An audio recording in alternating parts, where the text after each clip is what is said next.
শেষ ঠিকানা যদি 3.5 হাত মাটি হয়, তাহলে কিসের তো ক্ষমতার দাপট?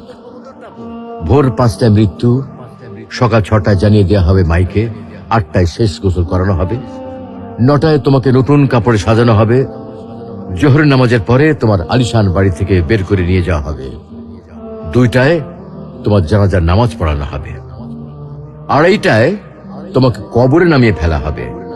মাটি দেওয়া শেষ হয়ে গেলে কেউ তোমার জন্য দোয়া করবে, আর কেউ চলেও আসবে। এই তো জীবনের শেষ আয়োজন। তো কিসের তো অহংকার, কিসের তো ক্ষমতার দাপট? হ্যাঁ, ক্ষমতা কারোর জন্য চিরস্থায়ী নয়। অন্যায় ভাবে কাউকে ঠকালে একদিন ঠিক নিজেকেও ঠকতে হবে, এটাই নিয়ম। হ্যাঁ, এটাই নিয়ম। ভোরের সূর্যোদয়ের আলোতে যে পৃথিবী আলোকিত হয়, সন্ধ্যার সূর্যাস্তে তা আবার হারিয়ে যেত দেখি। অসত্য দিয়ে সত্যকে কখনো ঢেকে রাখা যায় না। প্রকৃতি বড়ই নির্মম। কবে, কখন, কোথায় কার উপর আঘাত হানে তা একমাত্র উপরওয়ালাই ভালো বলতে পারেন।